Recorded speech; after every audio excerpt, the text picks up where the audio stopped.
бахтиёр орипов ва юлдуз нурматова яке аз оилаҳои намунавии шаҳри хуҷанд мебошанд ки собиқаи наздик 30 солаи оиладорӣ доранд. онҳо кормандони соҳаи тандурустӣ буда ҳарду дар маркази саратоншиносии вилоятии Суғд кору фаъолият доранд. пойдорӣ ва мустаҳкамии оиларо аз ҳамдигарфаҳмӣ медонанд. ҳамчун оилаи намунавӣ эътироф шуданамон ҳам маҳз аз ҳамдигарфаҳмӣ байни зану шавҳар аст, мегӯяд қаҳрамони гузориши мо.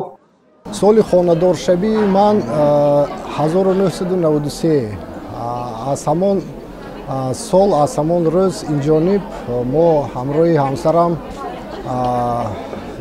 якҷо зиндагӣ мекунем ва ба ғайр аз он боз дар як ҷой ҳам кор мекунем. оилаи табибо ба халқ хизмат мерасонем.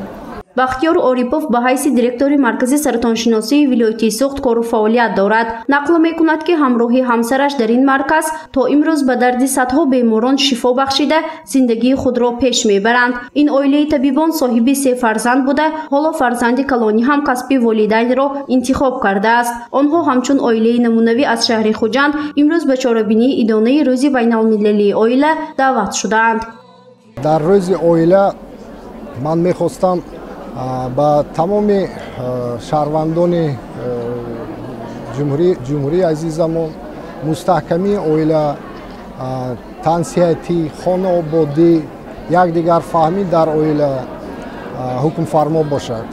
дар вилояти Суғд субҳи имрӯз санаи 13 май рӯзи байналмилалии оила таҷлил карда шуд. чорабинии идона бо иштироки беш аз 25 оилаҳои намунавии шаҳру навоҳии вилоят дар маркази шаҳри Хуҷанд тарабхонаи Яккасарой доир гардид. нахуст муовини раиси вилояти Суғд Зайнура Азимӣ суханронӣ намуда оилаҳои бароманди вилоятро бо идашон табрик намуд. вай таъкид кард ки бунёди оилаи солим пеш аз ҳама аз ҳамдигарфаҳмии зану шавҳар ва дигар аъзоёни оила сарчашма мегирад. бунёди ҷамъияти солим ин аз оилаи солим вобаста аст. Зайнура Азимӣ ҳамчунин ба саъми ҳозирин табрикоти раиси вилояти Суғд Раҷаббой Аҳмадзодаро ба муносибати рӯзи байналмилалии оила расонид. оила дар фарҳанги мардуми сарбаланди тоҷик ҳамчун ниҳои муқаддас эҳтиром ва эътироф шудааст. дар он беҳтарин арзишҳои инсонӣ аз қабили муҳаббату садоқат, самимияту вафодорӣ ва ҳамдигарфаҳмиву таҳаммулгароӣ ташаккул меёбад. мақомоти иҷрои ҳокими давлатии вилоят ҷиҳати таҳкими оила ва хусус оилаҳои ҷавон ташаккули тарзи ҳаёти солим, сафарбарии аҳли ҷомеа ва бунёдкорию созандагӣ тадбирҳои мушаххас меандешад.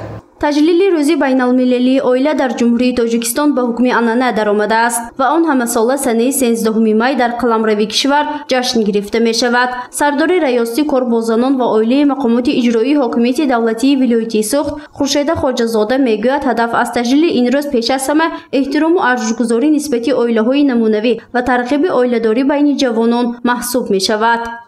бо ҳидоятҳои некбинонаи асосгузори сулҳу ваҳдати миллӣ пешвои муаззами миллат президенти кишвар ҷаноби олӣ муҳтарам Эмомалӣ Раҳмон дар паёмадҳои худ дар суханронии худ бо таҳким пойдорӣ хушбахтӣ ки асоси ҷомеаи солим қарор мегирад гуфта гузаштаанд. дар ҳақиқат оилаи солим ҷомеаи солим аст. оилаи хушбахт ҷомеаи хушбахт аст.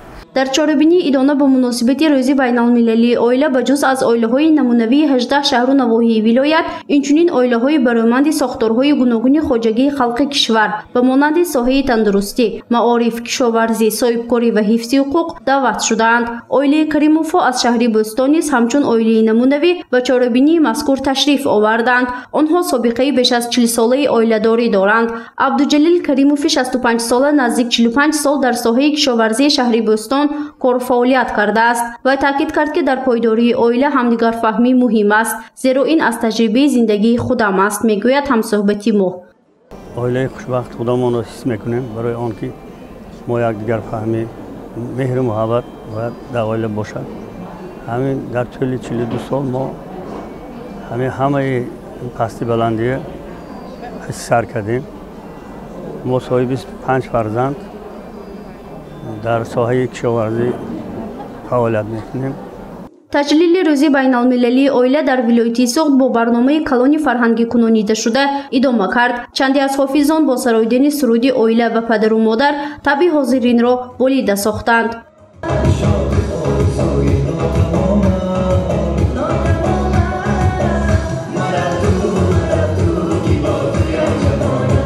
گزارشی فرزانه شمسی و نعیم جان ایوباف برای برنامه طلعاتی خبر.